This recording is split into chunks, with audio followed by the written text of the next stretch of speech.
दोस्तों, अगर मैं आपसे पूछूं कि किसी कंपनी का शेयर खरीदने से पहले सबसे पहले क्या देखना चाहिए? क्या सिर्फ यह कि शेयर सस्ता है, या यह कि पिछले 1 साल में 100% रिटर्न दे चुका है? क्या देखना चाहिए? अगर आप भी ऐसा सोचते हैं तो हो सकता है आप शेयर बाजार की सबसे बड़ी गलती कर रहे हैं। आज की इस वीडियो में मैं आपको बताऊंगा कि बड़े निवेशक और प्रोफेशनल एनालिस्ट किसी कंपनी का शेयर खरीदने से पहले क्या देखते हैं, कौन कौन सी चीजों का आकलन करते हैं। खरीदने से उन शेयरों को खरीदने से पूर्व 10 कौन सी ऐसी चीजें देखनी चाहिए जो कि आपके काम आ सकें। अगर यह 10 बातें आपने सीख ली तो खराब शेयरों से बचना और मजबूत कंपनियां चुनना काफी आसान हो जाएगा। तो नमस्कार दोस्तों, मैं हूं उज्जवल मिश्रा और आप देख रहे हैं पैसा वाला टीवी। जैसा कि आपको पता ही है, इस चैनल पर हम पैसे कमाने से संबंधित हर बात करते हैं। उसमें से एक बात, चूंकि शेयर और ये सब भी है, तो उसकी बारे में एक एक चीज की जानकारी देते हैं, आप तक पहुंचाते हैं। और अगर आप शेयर मार्केट में बिल्कुल नए हैं, अगर आप हमारी पूरी वीडियो ध्यान से सुनेंगे, आसान भाषा में पूरे शेयर मार्केट का खेल समझ जाएंगे। तो भाइयों, इस वीडियो को भी पूरा देखें और हमारी सारी वीडियो को पूरा देखें। आसान भाषा में सीखना चाहते हैं तो सब्सक्राइब जरूर करें। सबसे पहले कंपनी का बिजनेस समझिए कि वह क्या करती है। सबसे पहले खुद से पूछिए, कंपनी आखिर करती क्या है। अगर आपको कंपनी का बिजनेस ही समझ में नहीं आ रहा तो उसमें निवेश मत करिए, या उसमें निवेश करने से पहले और जानकारी जिनको यह चीजें समझ में आ रही है उनसे ले ले। अब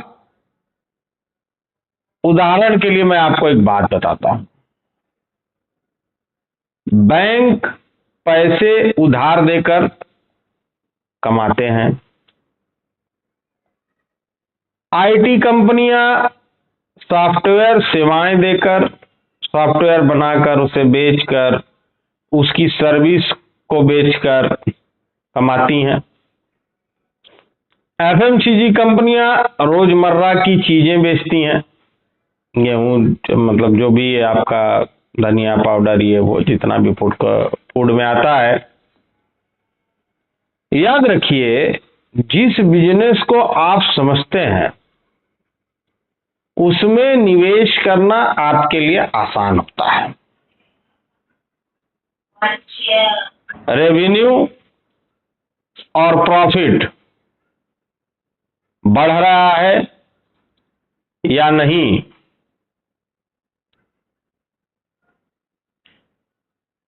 इस बात पर भी ध्यान देने की आवश्यकता है। अब कंपनी की सेल्स, और अब आपने पहले देख लिया, बिजनेस समझ लिया, अब उसकी सेल्स और प्रॉफिट देखें। अगर पिछले 5 साल से सेल्स बढ़ रही है, प्रॉफिट बढ़ रहा है,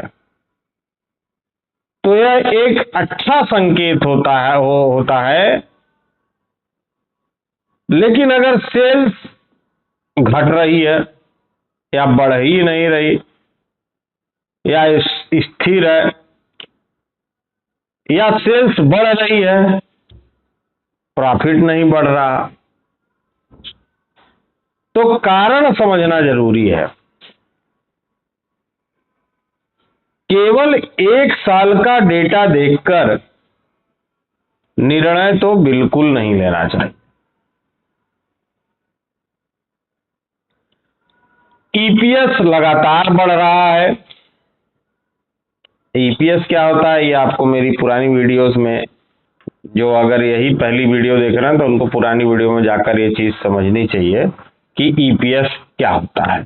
तब आप समझेंगे कि मैं किस ईपीएस के बारे में, और ईपीएस लगातार बढ़ रहा है से मेरा मतलब क्या है। मैंने पुरानी वीडियो में ईपीएस बताया था। अगर कंपनी का ईपीएस हर साल बढ़ रहा है तो इसका मतलब कंपनी प्रति शेयर अधिक कमाई कर रही है। लगातार बढ़ता ईपीएस अक्सर सकारात्मक संकेत माना जाता है। आरओई और आरओसी या आरओई और आरओसी देखें क्या होता है। अगर पहले तो आप ये, अगर इन मेरी चीजों को नहीं समझ रहे होंगे आरओई आरओसी, तो पुरानी वीडियो पहले देखिएगा। अगर आरओई 15% है या उससे अधिक है और कई वर्षों से स्थिर है तो यह अच्छा संकेत हो सकता है उस शेयर को खरीदने के लिए। साथ ही आरओसी भी देखें, आरओसीई बोलते हैं, आरओसीई भी देखें। अगर दोनों मजबूत हैं तो कंपनी पूंजी का बेहतर उपयोग कर रही है। उसके बाद डेब्ट कितना है, यानी कर्ज कितना है। अब देखना है कि चलो कमाई हो गई, सब सेल्स हो गया, प्रॉफिट हो गया, सब देख लिया, पर शेयर कितना कमा रही है भी देख लिया। अब यह देखना है कि अब कंपनी का कर्ज कितना है। अगर कंपनी पर बहुत ज्यादा कर्ज है तो भविष्य में जोखिम बढ़ सकता है। उसके बाद डेब्ट टू इक्विटी रेशियो कम होना चाहिए। कई उद्योगों में बेहतर माना जाता है डेब्ट टू इक्विटी रेशियो कम होना, लेकिन इसकी तुलना हमेशा उसी सेक्टर की दूसरी कंपनी से करें। ऐसा नहीं है कि एफएमसीजी का आईटी से कर रहे हैं, आईटी का एफएमसीजी से कर रहे हैं, ये काम मत करिएगा। उसी सेक्टर की कंपनी से करना चाहिए। अब समझते हैं प्रमोटर होल्डिंग।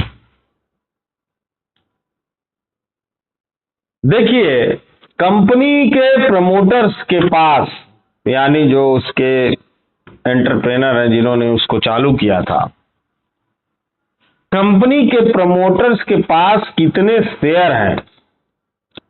अगर प्रमोटर्स का अच्छा हिस्सा है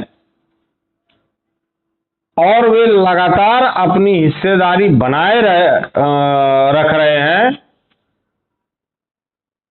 तो कई निवेशक इसे भरोसेमंद संकेत मानते हैं। ऐसा तो नहीं है कि शेयर नहीं है, सब बेच बांट के और निकलना चाहते हैं, ये सब इसीलिए देखना चाहिए। लेकिन केवल इसी आधार पर निवेश भी नहीं करना चाहिए। अब वैल्यूएशन देखें।